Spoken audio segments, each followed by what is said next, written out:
You've partnered with an agent and you've got your approval letter in hand. What's next? I'll answer that question and many more in this video, part 2 of the 8-step home buying process checklist series. Let's go.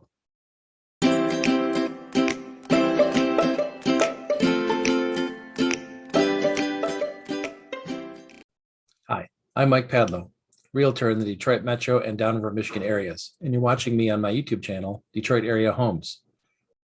Okay, so the next thing to do in the 8-step process is to search for a home. Of course, before you do that, as I mentioned in the last video, you need to be pre-approved by a lender. This gives you a budget to work with, so you know exactly what price range you should be looking in before you even start looking at homes. Also, it lets the seller know you're serious, that you're actually able to purchase their home.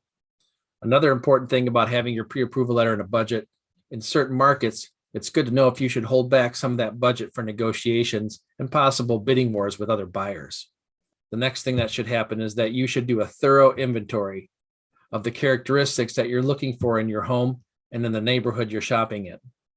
You want to know what kind of rooms you need, like mudroom. Do you need a finished basement? Do you want a separate dining room from your kitchen? You want to know how big these rooms need to be. You want to know what kind of neighborhood you're looking for, what kind of services or amenities you want to be nearby in your neighborhood. Do you want to be near a hospital? Do you want to be near the schools that your children will be going to? Do you want to be close to access to outdoor activities? Do you want to be in a neighborhood or a community that has a vibrant nightclub bar scene?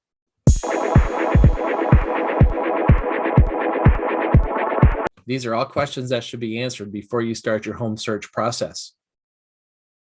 Also remember, while you're looking for your home, it's a marathon, it's not a sprint. Odds are you're probably going to have to look at a handful of homes before you find the right one. Every now and then you get lucky and you find the one that's right for you in the first 2 or 3 you look at. But in most cases, you have to look at several. In a market like we've been in for the last couple of years, the seller's market, it's typical for buyers to have to look for a home for several weeks before they find one that fits their needs. So be patient. If you stick to the plan and you know exactly what you're looking for, eventually you'll find something that works for you. Okay, so you've been sticking to the home search plan and you found one that you think is right. Time to make an offer. Before you put in any offer on a house, one of the first things you should do is to have your agent do a market analysis of the estimated value of the home. The market's going to establish what the going price is for a home like yours in the neighborhood you're looking in. Now, realistically, a house is worth whatever somebody is willing to pay for it, but you don't want to start out at a price that's more than most other people are paying for a home like the one in the neighborhood you're looking in. Besides the price of the house, another thing to take a close look at is the DOM, or days on market. The days on market can tell you something different depending on what kind of market you're working in. For example, if you're working in a buyer's market where there are a lot of homes available that are all similar and buyers basically have choices, then days on market might not be very ominous. It just might mean exactly what I just said, that there are a lot of homes to choose from and people have been picking some other ones that are similar to the one you're looking at that has been on the market for an unusually long period of time. Maybe there's some little quirk about it some people don't like. Or maybe it's just a little bit overpriced, and that might be an indication that a lower offer would be necessary. However, in a seller's market where inventory is lean and there aren't as many choices for buyers, you got to watch out for houses with large days on market. There's 2 pretty simple explanations for that typically. One is it's overpriced. The other reason to watch out for is there could be something seriously wrong with the house. And that's why it's been on the market for a long time in a seller's market where there aren't very many houses out there to choose from. So keep an eye on that statistic and be aware of the market you're in and what it's telling you about that home. Another question to ask yourself when you're putting in an offer on a home, should I be offering the asking price? Should I be offering less than the asking price? Or is it going to be necessary for me to ask for something over asking price? Let's talk about below asking price, or lowballing.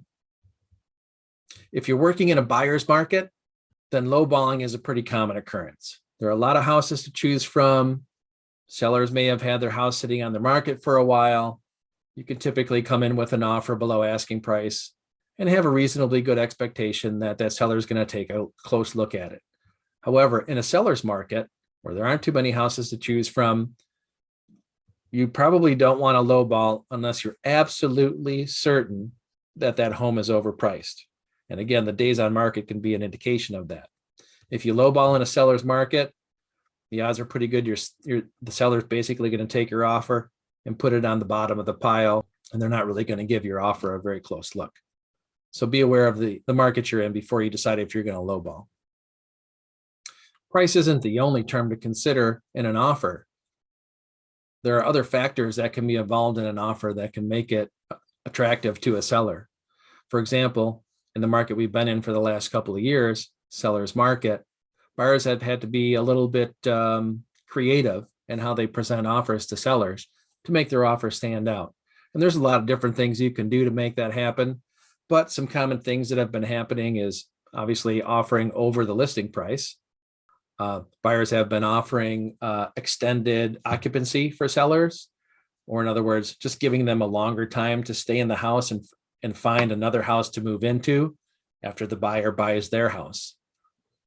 Another strategy used by buyers over the last couple of years has been to do things like pay the seller's transfer tax or guaranteeing their appraisal, meaning if the home appraises for less than the offer price that the buyer is willing to pay, that the buyer will just pay the difference in cash.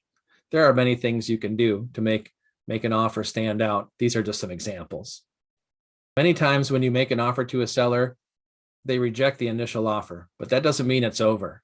During the negotiation process, your agent will do most of the legwork. They'll communicate with the seller's agent and they'll talk back and forth, or they'll make counter offers back and forth until there's a contract that's drawn up that everybody's happy with. That's primarily the responsibility of the agent, though. However, the agent does work for you, so don't be afraid to make suggestions or give your agent some direction. At the end of the day, they're speaking for you. So if you want to make an offer that's 20% higher than asking price, although your agent may advise against that, it's your prerogative. And if you tell them to make that offer, they need to make that offer for you. At the same time, you do need to trust that your agent is going to give you some good advice. They're trying to negotiate a price and some terms that is both attractive to the seller, but ensures that you're not overpaying or being taken advantage of in the transaction. So you should be able to trust your agent's intuition and your agent's experience and the advice that they're giving you. And if you feel like you can't trust that, you might need to find an agent that you can trust. So now you've completed 5 of the 8 steps of the home buying process checklist.